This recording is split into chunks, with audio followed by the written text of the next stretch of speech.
Good afternoon, good morning, good night, wherever you are, people. We are here. I'm Elliot. This is Dad's podcast, commissioned by Croydon, and we are touching on all things related to fatherhood. Specifically, today, we're going to talk about getting to know and getting to meet our babies, our children. I'm sure for you lot, it was probably one of the most exciting times, or at least leading up to it. The thought of meeting your child for the first time was exciting. So tell me, what was that experience like when you first got to see your child for the first time? When I first got to see my child, I was quite excited. Mm-hmm. To be fair, like, I found myself to always be the type of person that when I was younger, I couldn't kind of wait to be a dad. So, that was pretty exciting. Also, I had my child in COVID, so had a lot of time to get to know my child. I had one of those ones as well, COVID babies. Yeah. What about yourself? It was all right, you know. Similar to Trish, I was excited as a young person to be a dad. Getting to know my baby, it just came natural. Yeah. It just became natural. I've always been the one to look after. Like my cousins have kids, and my brother. Like I've done the nappy changes then, so all of them things just came natural. Like I just kind of knew what to do as well, and seeing my brother do it as well. Yeah. It was just like, all right, cool, I know what to do because I'm quite close to my brother. So every time he was having a kid, I was there. And you know. Yeah. Do you guys remember the labour process? Because for me, all three of my children were born via cesareans. Okay. So it wasn't a vaginal birth. I remember for my first son, we didn't know what we was having. So I didn't want to find out. We didn't want to find out. So I wanted to be surprised. And literally, you're in the hospital, the sheet's up, you're at one end, mother is on behind the other side of the sheet just to top off, and then after a bit of time you hear crying, and I'm like, what is it? They come around and bring him to me. Is a little boy. I'm like, yes, I've got a little boy. That moment was magical. That was magical for my second and third children. Second one was during COVID. I was in another room, they brought him round, got to see him. Similar for the third one, but I remember specifically those periods of times, the feelings, the intensity of the emotion. Was it like that for you too? Was the labour relatively smooth, no hiccups as well? I would say, I could remember like the whole day here. So I was always on edge anyway about waters breaking. So when the day came, the worst thing is it caught me by surprise that day. Every day I was like, I know my child's coming soon. One day I just went to bed. Literally, I was tired. Yeah. Next thing you know, bed. Yeah. You can imagine with my partner, the bed's wet. I'm like, it's like 3 o'clock in the morning. I was like, at first I was a bit groggy, but in the end, I was like very excited. Yeah. Also, I was living like far away from the hospital, and I wanted to have my child in a specific place, so at St. Thomas's. Yeah. So yeah, even that journey was like a bit traumatic. And what about yourself, Cordell? For me, I was so, like, when my daughter was born, I was so worried about the labour process and things like that. I actually had alopecia. Oh. Yeah, and that's why, I don't know if you remember, but I was always wearing a hat. So I've known Trish since I was like 10. Yeah. But yeah, so it was hard, but literally the moment my daughter came out, the 2 days later, the hair started growing. So it was that stressing me out, and that process of being worried of, because like I saw things that mum gets hurt and things like that, and I saw all of these things, and so it was a difficult time, but everything went smooth. Good. Everything went smooth. We was, I think, so we had her in the morning. By midday, we was in Iceland. Okay. Iceland of all places. By midday, we was in Iceland getting shopping, and You thought to show your child Iceland. Listen, I needed to get food, innit? Yeah, I was hungry. It was a long. Okay. I think I was in the hospital for a day or two prior, so it was a long process, you know. So, the fury of the labour process. Baby's born. You go home. Now it's like, what next? How was that process for you in terms of getting into a routine, but not more so getting into the routine, but getting to know the personality of your child? Like, were they crying a lot? All of these things. How was that for you two? For me, I have a daughter, so again, I don't have much females in my family, so that bit was probably the biggest worry for me. Yeah.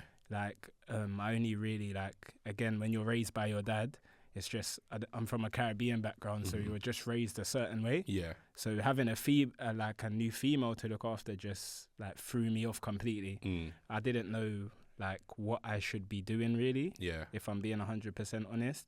But as time went on, I guess I just learned. And one good thing with me is I have a younger sister.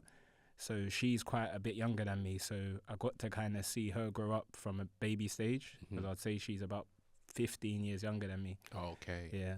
Okay. And what about yourself? Like in terms of things like nappy changes as well, because you just said you didn't know how to do any of those things. Were they natural for you? Yeah, it was just because I had been doing it. Yeah. It was just, I'm a man of routine as well. Okay. So routine. I remember my partner tried to put, or my ex-partner tried to put my daughter in the bed to sleep. And I was like, whoa, no, she's got her own bed. She was like, yeah, but she's only a day old. I said, no. I'm not, this is my bed. You know what I mean? So I'm a man of routine, you know? Yeah. So it just came okay. Like, it was just, you know?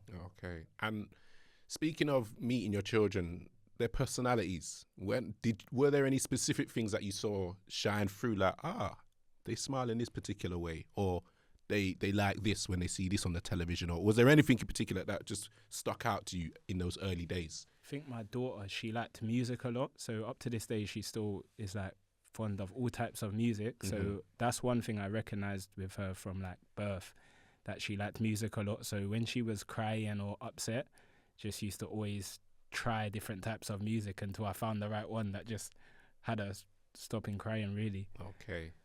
What about yourself? Not really, you know. Nothing really? No, I think when they got to about 4 or 5. Or when they're children. Yeah, when they're children, I kind of like call your because their personalities, what they are now, wasn't what they're like a couple of years ago. Yeah. Wasn't like what they're a couple of years ago. So personality for a child always changes. All like, especially environment will change, and the environment will change their personalities.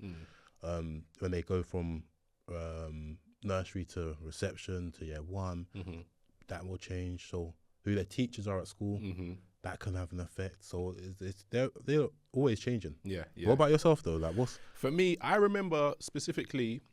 So my son's 15 now. Around the time me and his mum were watching the series called 24, and in the beginning of the series it goes dun, dun, dun, and he would react in the belly to that.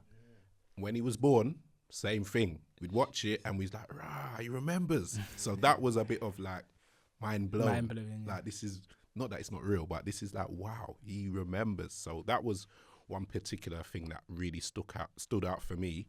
But otherwise, yeah, just getting to know him. I was very hands-on with all of them, playing with them. I wasn't one of those fathers that was fearful of being hands-on, being silly, talking to them.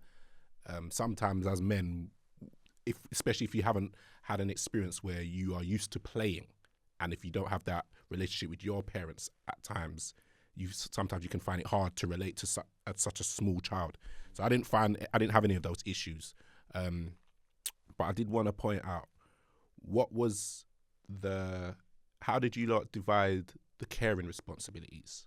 So for example, nighttime feeds, who does what?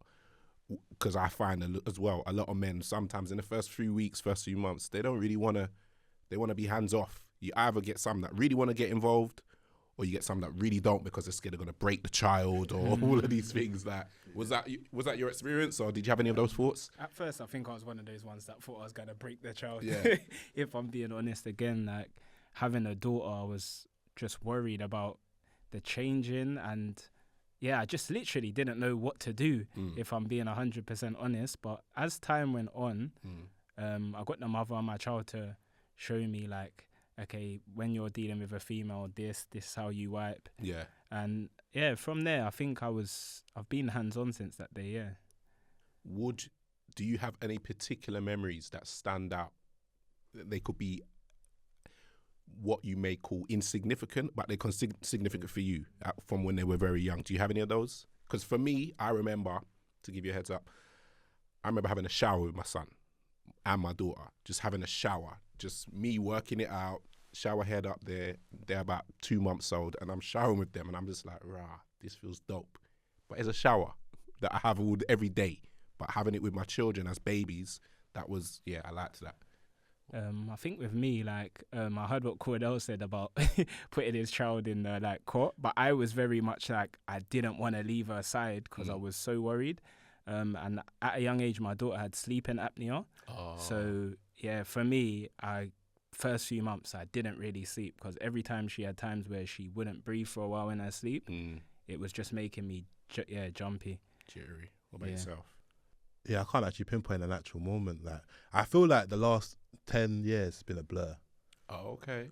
Kind of thing. Like, just, I'm a man that just crack on, just got to get on with it. So it's kind of been a blur. I would say, I remember being hands-on. Just tell me what to do and I'll do it. Okay. I'm just trying to make your life as easy as possible. Yeah. I'm that good, do you know what I mean? Yeah. So I think, that's, You're just a man, head down, get to it. Do you know what I mean? Like, No just time. tell me what you need. Tell me what you need me to do, and I'll do it. Nighttime feeds. Yeah. I've always done them because I don't mind. I'm gonna lose a bit of sleep. I prefer you get up in the morning. I'm not getting up. I'm tired. So the nighttime, I will stay up later. Yeah. Then get up earlier. Getting up early is a struggle for me. But staying up late, it's all right. You know. In terms of that approach, tell me what to do and I'll get on with it. Sometimes I found that can be a bit problematic because, especially for mother, where she's thinking about a million one things to do, sometimes they don't want to have to tell you again. They want you to use your initiative or whatnot. See things and do it without having to wait to be told to do it.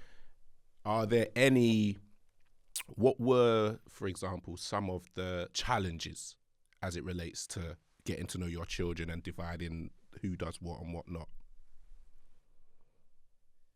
Like the division of tasks. Like, were there a lot of arguments? Or, I didn't personally really have, like, we didn't divide it. Like, you do this and you do that. Apart from the nighttime feed. Yeah. We didn't divide it. It was just like, both got to do it. So we both got to wash up. We both got to do the laundry. We both got to tidy up. Just both have to crack on. Both make each other's life as easy as possible. And yourself? Yeah. I would say, we had a good line of communication. So again, I guess it just went without saying. I found it quite natural. So again, sometimes I'm kind of like Cordell as well. I prefer to not do the morning feed. That's a bit about it, but I'm someone to be very active anyway. Yeah. So most stuff is just really like, if I see it and I know it needs doing, I will just be active and do it. Okay. And I wouldn't have much problems really. Okay. What about you? Did you? The night times, I didn't mind. Yeah.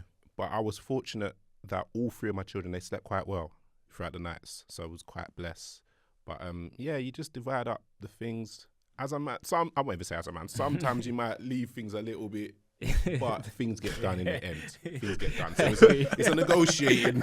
It's a negotiation. And you kind of. But as I've grown older, I realise now the importance of using your initiative more. Anything you would have done different? That's what I was going to ask. I had to get in there before you. What I was going to differently. I would have. There's a lot. There's a lot of things that I do different. Give me two. Two things done differently. Yeah.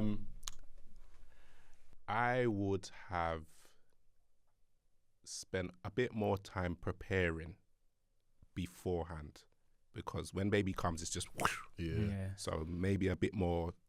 Mothers tend to. And I was a bit more, okay, standoffish, we don't need both of us to be that way inclined. Yeah. We need to balance. So that's what I'd say. What about you, Tris?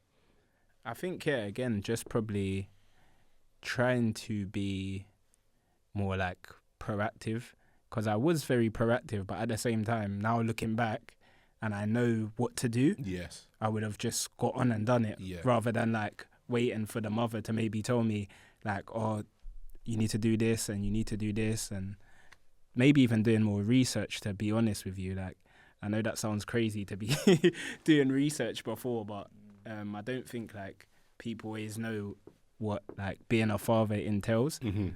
And it's like, to be honest, if you do your research before and look, there's some things you can find out before. Not everything. Some is just by experience, but some you can, like, even, again, I've got friends, so, like, I've known Cordell for a while.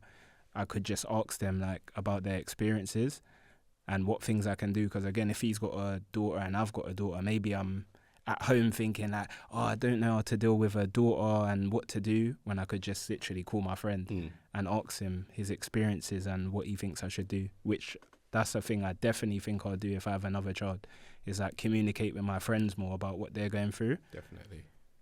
All right, guys. Well, thank you for sharing your experiences and contributing. That is the Dad's Podcast for this episode, commissioned by Croydon. You'll see us again soon. Thank you.